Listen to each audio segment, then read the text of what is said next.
So in dealing with a lot of my health coaching clients and personal training clients, I come across people a lot that are dealing with anxiety and depression.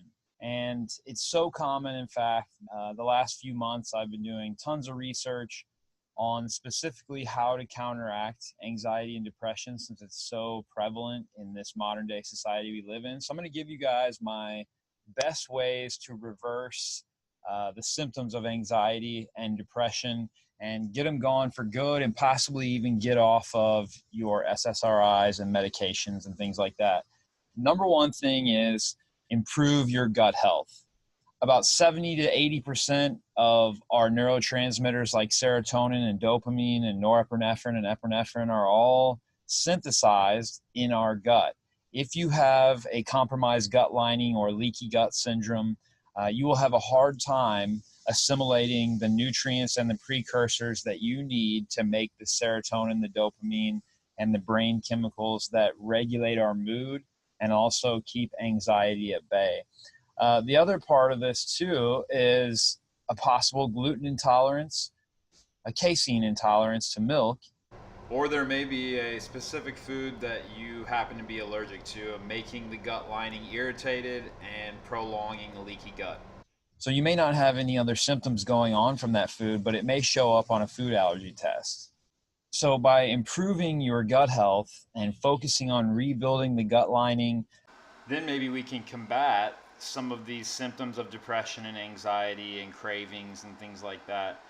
This was a study that I found that actually showed that the higher amount of intestinal permeability, the higher amount of depression, and the higher amount of anxiety, and then also the higher amount of food cravings they had. The bottom line is, in my opinion, if you have anxiety or depression or panic attacks, you have something wrong with your gut microbiome and your digestion. So by improving digestion, by improving leaky gut syndrome, by working on digestive health, then we can truly get a strong hold on fixing this anxiety and depression that you're dealing with. Number two is eating an anti-inflammatory diet. So if we can keep inflammation and oxidative stress down in the body, that will keep the body in a less stressful state. There's what's called the tryptophan steal, where basically tryptophan is an amino acid that gets converted into serotonin.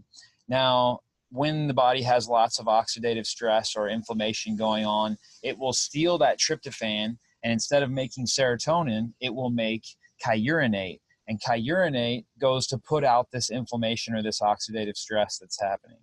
So by focusing on good, healthy foods that keep inflammation at bay, we set ourselves up to have less oxidative stress and inflammation.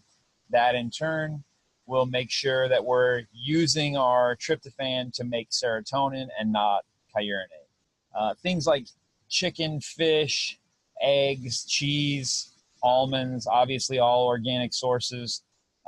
Those are high in tyrosine, and tyrosine is actually a precursor to dopamine. So we can eat foods that are rich in tyrosine, and that will also help improve our pleasure, improve our mood, and combat anxiety. Number three, sunshine. Sunshine actually is a precursor to serotonin. Basically, have you ever been out in the sun all day at the beach or the lake or the river and you feel great?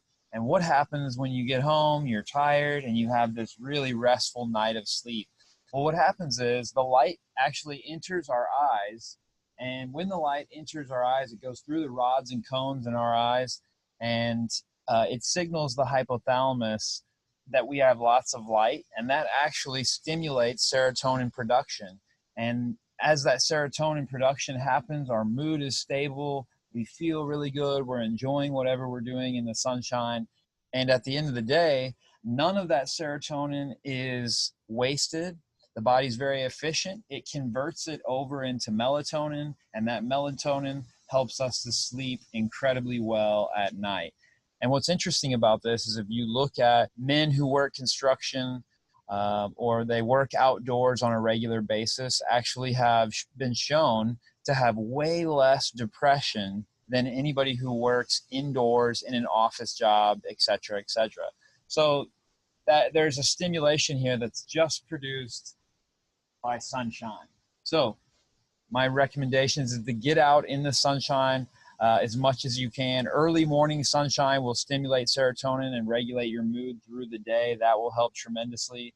But get regular sunshine, and it will also help you sleep better, which is my number 4. Improve your sleep, focus on quality sleep.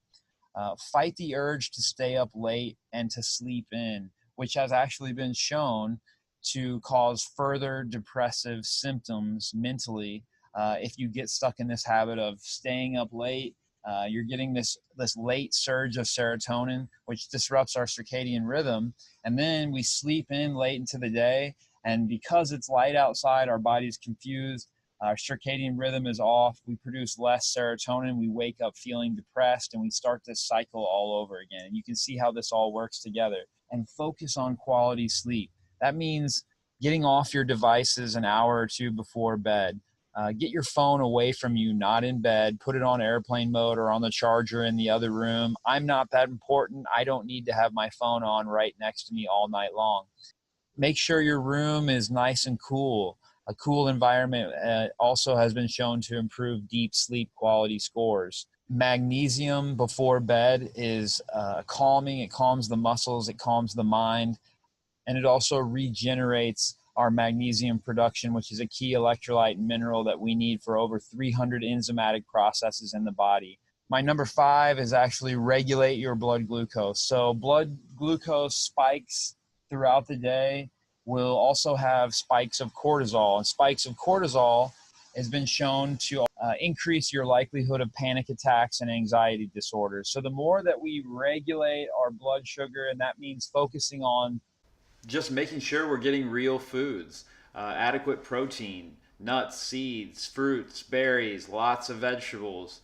These are the things that will regulate our blood glucose. When we regulate our blood glucose, we will then have so much more blood sugar stability, less cortisol spikes, therefore less anxiety and a more stable mood throughout the day. That's one of the things that I realized when I first went low carb, is that I noticed that my emotional stability and my mood regulation was kept constant through the day, rather than these large spikes and ups and downs that I had when I was on this blood sugar roller coaster. I hope these tips help. If you have any questions, feel free to comment below or reach out to me in an email. I will help you to the best of my ability. This is Zach with musclesandveggies.com. Hope you have a great day.